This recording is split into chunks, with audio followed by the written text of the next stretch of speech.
The Chicago Bears had a monster game on the offensive line against the Jacksonville Jaguars. Generally speaking, I feel like the offensive line has gotten better and better and better over the course of the last couple of weeks. And I think they had probably their best game against the Jacksonville Jaguars. And not just with the offensive linemen, but just generally speaking, the offense as a whole. They were able to open up massive cutbacks for the running back. They did a really good job up front being able to create lanes. They did have some losing snaps, and we'll go ahead and start right there. And that's going to be this first 3rd and 5 play of the game. To me, I think this was a face mask. I think it should have been called. It obviously wasn't, and it actually ends up leading to a sack of 1 yard. Now, Darnell Wright did give up a couple of pressures. He had a really clean game overall speaking, but he did have, I'd say, probably like 3 losing snaps, and this was one of those losing snaps. Trayvon Walker is going to just straight up bull rush this guy. Now, with Darnell Wright, the one thing he has going for himself is, from a technique standpoint, it's very sound. He's very quick. He's very explosive. He's a phenomenal run blocker, absolute elite in my opinion when it comes to run blocking. But he does sometimes struggle with power. And of course, when you look at a guy like Trayvon Walker, that's a guy that's mostly power. Right? He's a guy that's mostly going to push people back. He's mostly gonna try to go through you. And essentially on the 3rd play of the game, he's able to generate pressure here by essentially just going right through Darnell Wright. Hands land to the inside, pushes him back. And this isn't an absolute terrible job because Darnell Wright does stay attached to Trayvon Walker. And the quarterback is able to technically get out of there. And had the quarterback not been face masked the way he is right there, right, to me that's such a big face mask and it's obvious and it gets missed. Had the quarterback not been face masked on this one, he probably runs out of there and picks up the 1st down. But regardless of that, it's still a losing snap however you look at it, right? You still got to be able to hold your own against a guy like Trayvon Walker. But generally speaking, the offensive line did a really, really good job keeping the quarterback clean, right? You had so many plays like this where the offense comes out in a true 5-man protection and the quarterback's able to throw the pass. And he's kept clean as well, right? You know, sometimes I think we overlook that most teams don't utilize 5-man protections. Usually you'll put a wide receiver in here to ultimately chip on this guy, or you'll put a running back here that's going to release into a route. But as he releases that route, you know, if this guy tries to speed rush, you're going to hit him, right? So you're essentially influencing with guys in the backfield. The Bears, however, don't really take that approach. Luke Getsy didn't do it over the last 2 years, and Shane Waldron definitely does not do that either. And what that means is it's up to the guys up front to be able to hold their own. And the guys up front obviously do a really good job, and it starts with the guys to the inside, in my opinion. You got 2 really good guards in Pryor and Tevin Jenkins. You're going to get an interior defensive line game. Pryor's going to do a great job passing it off. He's going to make sure that the center is able to overtake this. He's going to fully get the hands in there, fully passes it off before he comes back around, and he's going to end up taking the defensive tackle here. And that right there allows the pocket to stay clean on the inside. And with that, you also get Tevin Jenkins and Braxton Jones doing a pretty good job on the outside. You obviously get the double on the left tackle. Pass interference, automatic 1st down. It's a pretty nice job keeping the quarterback clean. And it's a great job by the guys on the inside. And you guys check this play out. You're going to get a 3rd and 16, and you're going to pick up 17 yards essentially on a screen play to the running back. This is very, very nicely executed, and you got to give a lot of credit here to Tevin Jenkins. The center does a pretty good job as well, right? The center obviously is able to get to his block. Obviously, I will say this, Shelton almost runs into Jenkins. Jenkins does a great job to see it. He lets the center get in front of him, and then he goes and picks off the second guy. Just a phenomenal job, man. This is a part of why I think Jenkins is such a great football player. Now, of course, every offensive lineman has their losing snaps. Every offensive lineman has weaknesses.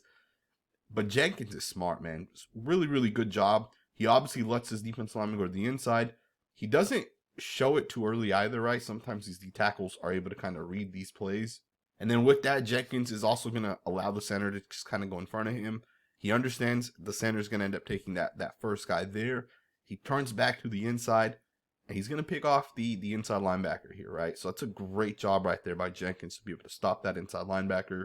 And with that, you pick up 17 yards on 3rd and 6. And the best part of this play is that on the very next play, you get this beautiful 31-yard play. The tight end just does a phenomenal job, man.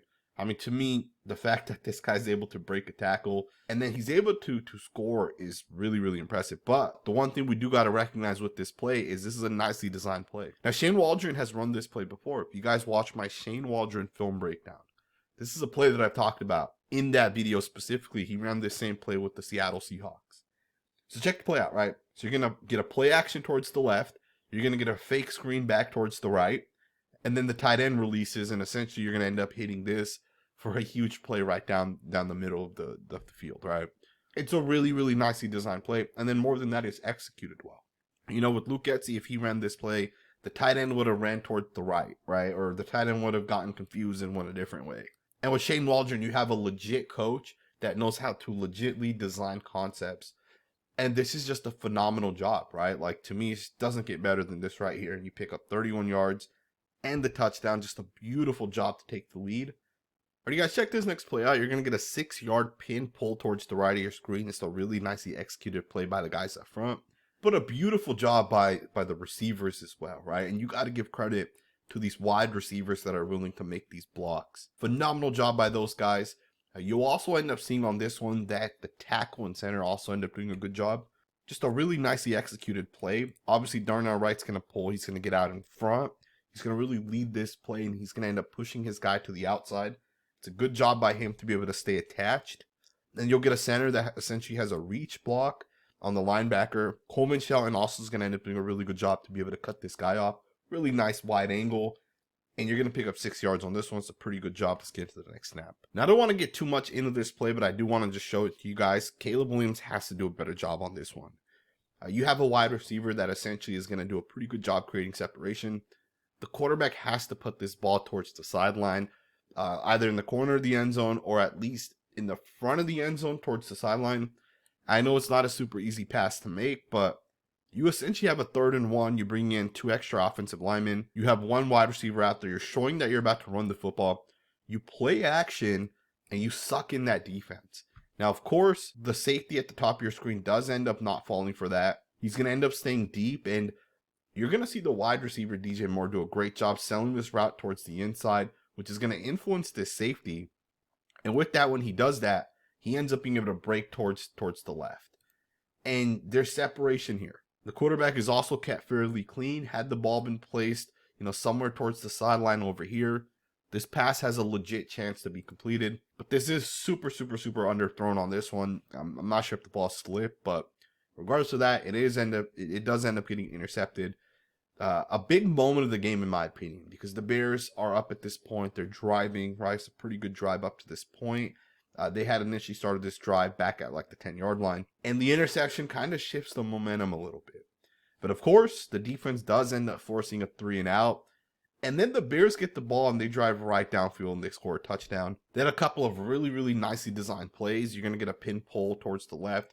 Similar to the play we just looked at here a second ago, but again towards the left. Braxton Jones does a great job leading. You pick up 10 yards on that one. You're going to pick up 23 yards on this one. Caleb Williams is going to do a great job keeping the football. He sees that no one's really open. And, you got to give so much credit here to the offensive linemen because these are the type of plays that people will not recognize. And they won't give credit where credit's actually due. This play right here does not work unless the offensive linemen give the quarterback some time, right? And they do that, right? They do a really good job with that. Now, before we go forward, I want to just take a second to give a big shout out to the sponsor of this channel because this content would not be possible without Underdog. If you guys have never utilized Underdog before, trust me, man, you guys are missing out. I don't do traditional fantasy sports that often. I did do one league this year, but generally speaking, I'm not really doing it anymore. And that's mostly because of Underdog. Underdog has this game that I really, really enjoy. It's called Pick'em. Essentially, you're going to go out there and just make picks that you think are going to be right. They'll have pretty much every pick you can think of for every player, and they have multiple categories as well. So an example would be, I think Aiden O'Connell is going to throw for 125 yards. And you're essentially just going to pick higher on that, right? I think he'll have more than 125 yards. You might say, hey, Dak Prescott's going to have at least 2 touchdowns. I'll pick higher on that. You might say Caleb Williams is going to have a rushing touchdown.